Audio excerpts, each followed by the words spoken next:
FINRA Sales Practice Rules. This section covers a lot of things that are prohibited. Most of them are FINRA rules. There's one NASD rule. Remember that FINRA is in the process of making a consolidated rule book. The test is not going to be heavy on, do you know what FINRA Rule 5130 is? It's not that kind of a test. But the information about the different rules that we cover throughout the course is what you need to know on the test. So don't ever feel like you've got to memorize the name of the rule with the rule number, even though I'm going to reference the rule number within all of my discussions. So FINRA wants to make sure that you understand that you should act in a way in which you bring honor to the industry. We want there to be equitable principles of trade. So these rules apply to all members, all registered representatives, all associated persons. FINRA Rule 5130 has to do with the prohibition on when you are a registered rep involved in underwriting a new issue, you cannot buy that new issue for yourself. So there is this restriction on who can purchase, who you can sell an IPO to. If you think about it, anytime you are involved in an IPO, you know your firm is really excited, right? Gung-ho, has great prospects for this company's issue. Otherwise, they wouldn't be involved in taking the company public in the first place. It wouldn't be fair if you could buy those shares. That would be kind of like, almost like trading on inside information, which of course FINRA would prohibit. So this rule applies anytime there's an IPO. So historically, the rule only really mattered if the expectation was that it was going to be a hot issue, which meant that it was going to hit the secondary market and rise in price right away. But it doesn't matter anymore. It's all IPOs follow this rule. So a new common stock issue cannot be sold to any account which restricted persons have a beneficial interest. So beneficial interest means an economic interest, such as the right to share in gains and losses. So who is a restricted person? So who is prohibited from buying this IPO? Member firms, other broker-dealers, broker-dealer personnel, including officers, directors, associated persons, and employees. Agents or registered reps, or any member firm or any other broker-dealer that is engaged in the securities industry. So you can't buy it for yourself. No one at the firm, no one that works at the firm, registered or not, can buy this issue. Also, you are prohibited from selling this new issue to immediate family members. So immediate family members, of course, is defined in the rule. Immediate family members are prohibited from buying the IPO. Who does that include? Your parents, your mother-in-law, your father-in-law, your spouse, your brother or sister, your brother-in-law, your sister-in-law, your son-in-law, your daughter-in-law, your children, and any other individual that you materially support. If we didn't have this part of the rule, think about it. If you were underwriting a new issue, you'd call your mom, your dad, your brother-in-law and tell them to buy it. But you can't. You can't sell it to any of these people. Notice. Your cousin's not on this list, so you could sell it to your cousin. Your aunt, your uncle, they're not on this list. So those are some of the people to whom this IPO could be sold to. There's going to be two definitions of immediate family. This is the narrower of the two definitions. So the definition of immediate family within the IPO rule is smaller than the one we're going to learn about momentarily, which has to do with who you can borrow money from. So think about your spouse, your kids, and then your in-laws. And that'll get you the right answer for the IPO rule. Recommendations that you make to a customer must be suitable. So there's a whole section dedicated to suitability. This is just a review of some of the things that FINRA has expressly prohibited you from doing. So we know that when you're making a suitability determination, the number one important factor for you to know is what is your client's investment objective. And then probably you need to know their age. If you're saving for your client's child's college education, if they're 2 or 17, is going to be dramatically different investment recommendations that you would make. So investment objective, age, financial situation, risk tolerance, how much can they stomach losing all the money that they've invested with you. Most suitability information is found on the client's new account form. So you need to know, before you make a recommendation, the information that you have to make the right recommendation to your client. So some of the things FINRA says you will not do. Do not recommend speculative low-priced securities to customers without knowledge of or an attempt to obtain knowledge of the customer's financial holdings or situation.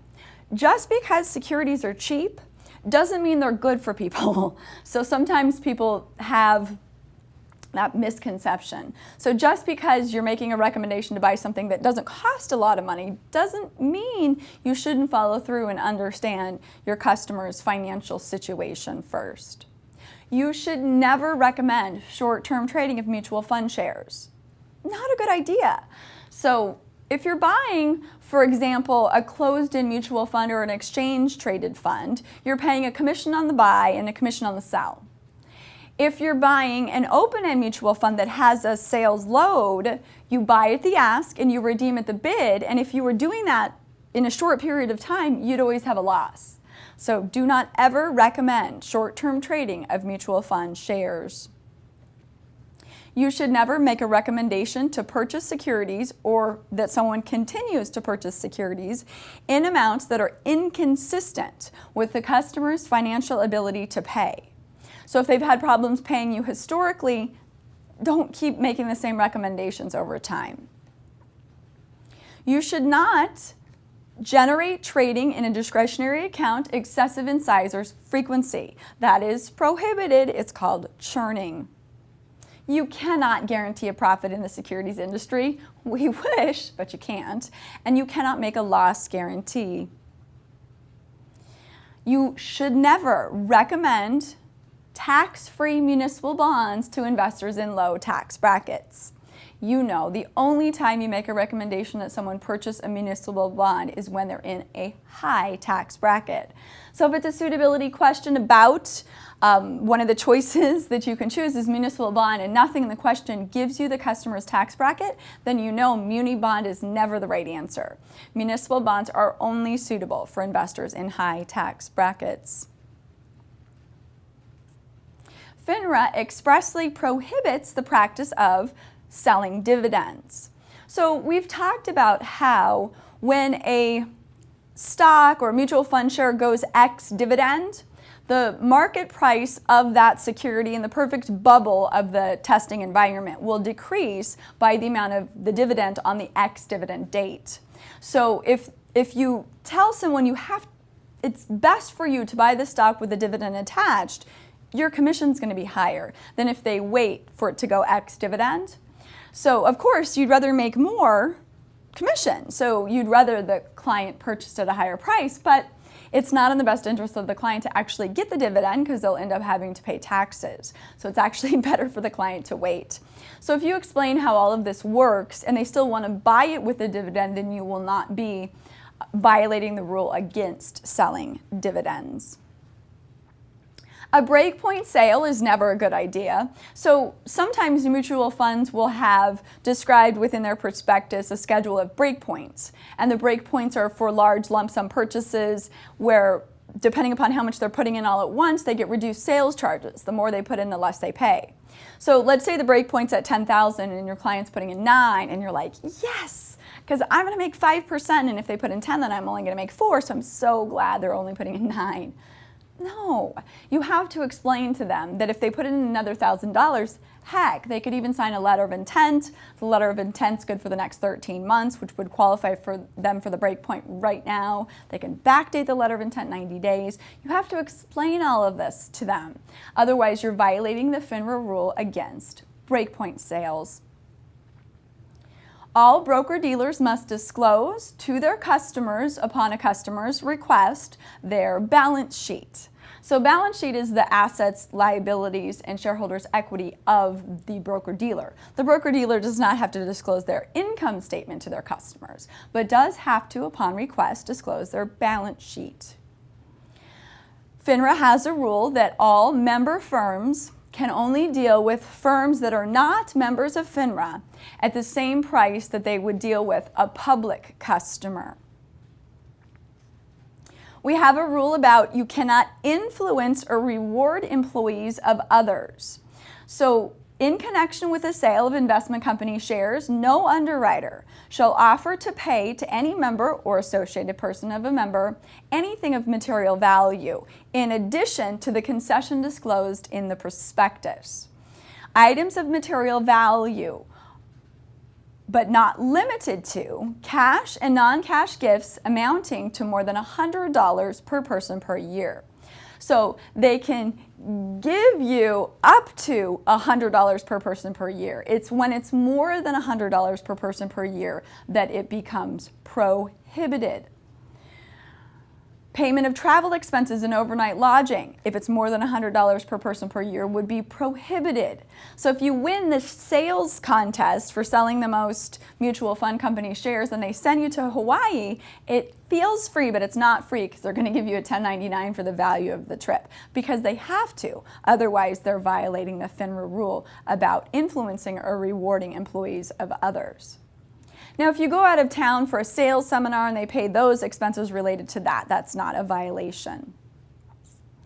It's also true that they can give you things like an occasional dinner. The mutual fund company can take you out to dinner sometimes. They could give you a ticket to a sporting event. If they were to give you season tickets to the hockey team in your town, that would be a violation. So anything where the face value of the tickets is more than $100 per person per year is a violation. So it's not what they're going for on StubHub. It's what the face value of the ticket is that would be the determining factor to see if it's more than that $100 per person per year. So sometimes they'll try to trick you with that, so be careful. They can invite you to a breakfast, a luncheon, a dinner, a reception, cocktail party. Those are all okay if they're in conjunction with a bona fide, which means authentic, sales meeting. They can give you reminder advertising as long as it's not worth more than $100 per person per year. FINRA will allow registered representatives or widows or beneficiaries of a deceased registered rep to get continuing commissions after they retire or after they are deceased, the relatives of the rep, if the contract allows for such payments. Here you are, you're going to be a registered representative and you decide to open up a personal trading account with another broker-dealer. Before you do that, so prior to opening up the account, prior to placing the initial order for the purchase or sale of securities with another firm, you must notify both your employing firm and the executing firm in writing of your association with the other firm. So it's one of the questions when you're filling out a new account form, your employer, are you a registered rep of a member? If you are, who's the member? So you have to tell your firm, you have to tell the executing firm, and then your employing firm has the right to request duplicate confirmations. They don't always have to send out the confirmations. They only have to send out the confirmations to your employing firm upon their request. If the account that I'm opening up away from my employing firm is only to buy mutual fund shares, then this rule does not apply. Member firms must make available FINRA's rules of conduct to any customer who asks upon request. Granted, it's all available online these days. Just go to finra.org. Everything you need is there. FINRA Rule 2150 is the improper use of customers' securities or funds, prohibition against guarantees in sharing in accounts. Generally speaking, as a registered rep, you are not going to share an account with your customer. It's just weird. However, it's allowed if the rules are followed.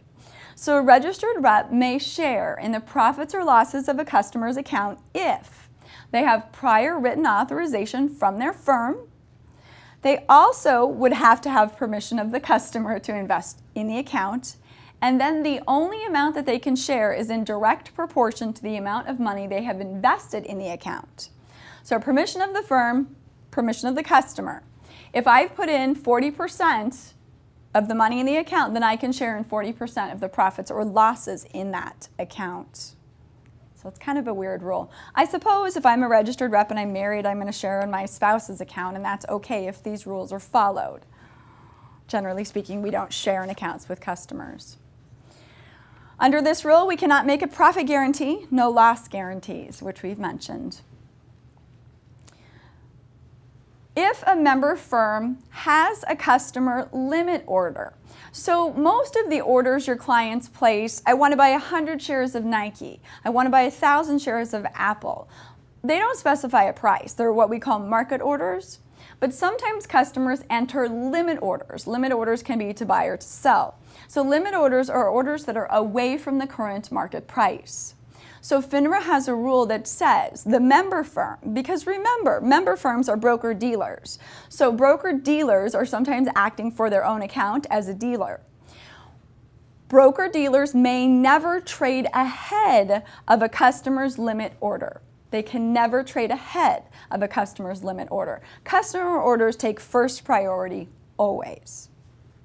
Front running.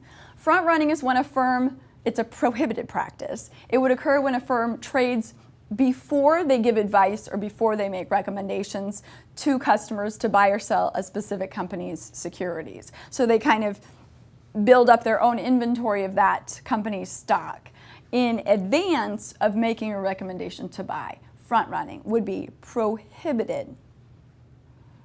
A lot of broker-dealers have research departments. A lot of broker-dealers are also registered today as investment advisors. So they have a research department. And the research department has written a favorable report on a specific company's stock. There can be no trading ahead of the research. So the firm can't trade for themselves out of their own proprietary account prior to, it's a similar idea of front running. No trading ahead of research reports. So they sometimes talk about a China wall or a Chinese wall that must be maintained that separates the firm's proprietary trading desk from the research department. Anti-intimidation and coordination. They just sound bad. So member firms, associated persons are prohibited from coordinating prices. We should never try to alter a price. We should not engage in any conduct that threatens, harasses, coerces, intimidates, or otherwise attempts to improperly influence any member firm or associated person in this industry. Just not nice at all. We had a rule about you can't trade, the firm can't trade ahead of a customer limit order. The firm also can't trade ahead of a customer's market order. So member firms must make every effort to execute a customer's market order fully and promptly. That means right away, not tomorrow, not in a week, right away. Broker-dealers shall not engage in any manipulative, deceptive, or fraudulent device. Communications that the member firm puts together with the public must not contain promises of specific results. Communications cannot contain exaggerated or unwarranted claims or opinions for which there is no reasonable basis. So claims and opinions must be reasonable. FINRA loves these sort of lawyerly vague terms. Offers of free service. If the broker-dealer firm says, we'll do your tax return for free if you sign an investment contract for this year, something like, it's not free. It has to be free with no strings attached. So free must be free. No conditions, no obligations. Recruiting advertising must always have, if they reference earnings figures, they must be reasonable. I have lots of children, and one of my oldest children, his best friend, he wants to be a stockbroker. Why? Because he wants to make lots of money. Now, not that that couldn't happen, but not all stockbrokers make, 6 figures. Some do. No unreasonable earnings can be in those recruiting ads. Identification of sources. Anytime a member firm references a statistical table, chart, or graph that it did not prepare itself, they must disclose the source of the information. So if the firm itself prepared the information, they don't have to disclose the source. The assumption is that they prepared the information themselves. But if the information comes from an outside source, then they must disclose the source. Investment results cannot be predicted. They cannot be projected. You cannot ever use the past and imply that that will be experienced in the future. I know we all feel like the past will be repeated in the future, but you can't make an ad that makes it look like that's going to happen. It is, however, allowable to use hypothetical illustrations of mathematical principles. You can do an illustration designed to show the effects of dollar cost averaging or the mechanics of variable annuity contracts or variable life. You can show different rates of return, just mathematically what the money would do over time. You cannot predict or project the future. Research reports. Sometimes member firms will make recommendations based upon research reports. If the research report did not come from that firm's own research department, the source must be disclosed.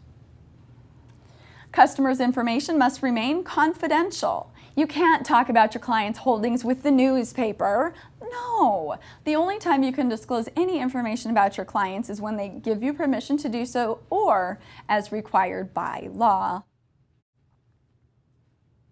FINRA Rule 3240 is borrowing from or lending to customers. Generally, the rule is, as a registered representative, you do not borrow from or lend money to your customers. It's just weird. So it's prohibited unless, there's always an unless. So when is it allowed?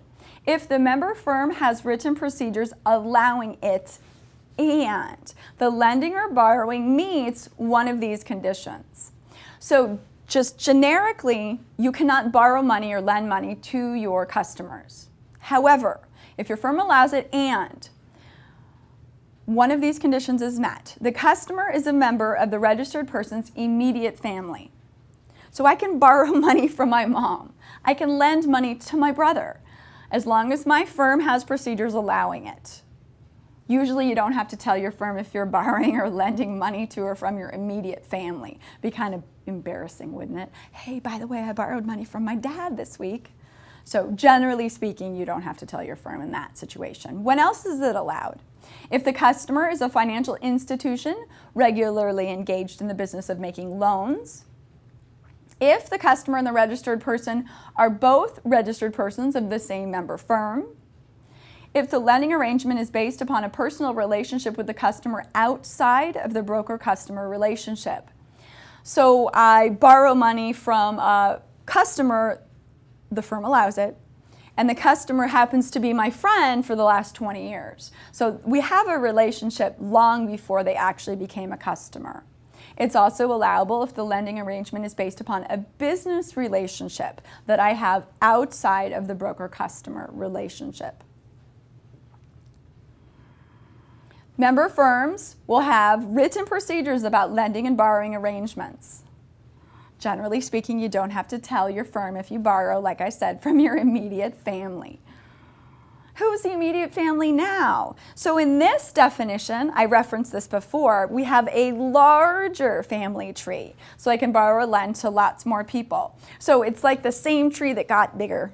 It's got leaves now, if you will. Parents, immediate family for this rule, borrowing and lending. Parents, grandparents, mother-in-law, father-in-law, husband, wife, brother, sister, brother-in-law, sister-in-law, son-in-law, daughter-in-law, my children.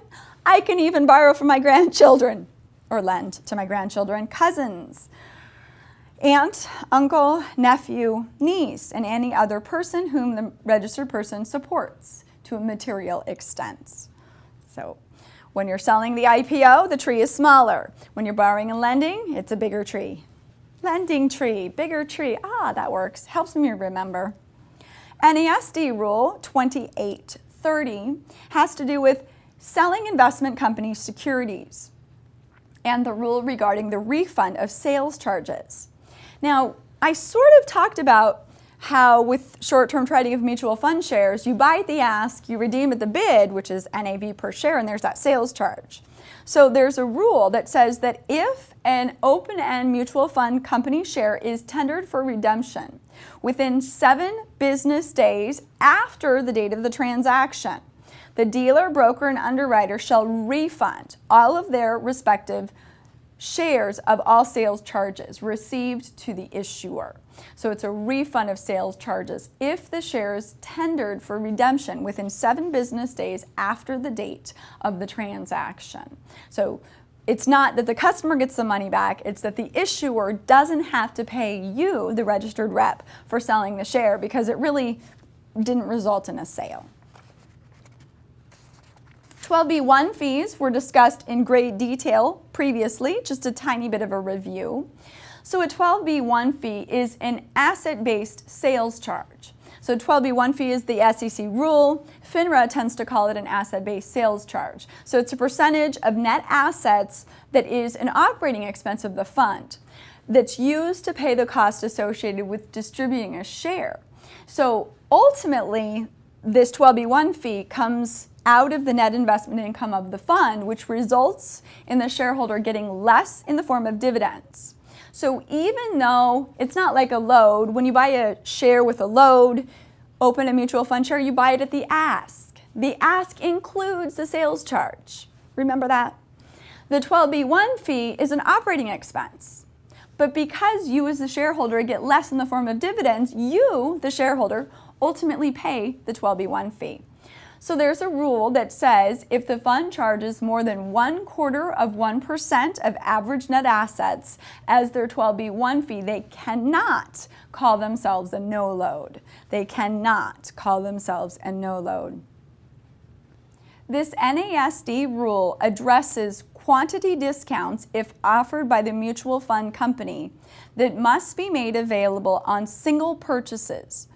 So when someone's putting a lot of money in all at once, what the sales charge can be under the NASD, which today I will call FINRA rules. So there's 2 alternative methods. So a maximum aggregate sales charge of 7.75% on purchases of $10,000 or more, and a maximum aggregate sales charge of 6.25% on purchases of $25,000 or more. So this is saying when they're going to have a schedule of breakpoints for large lump sum purchases, this is as much as they can charge. Granted, most funds charge less.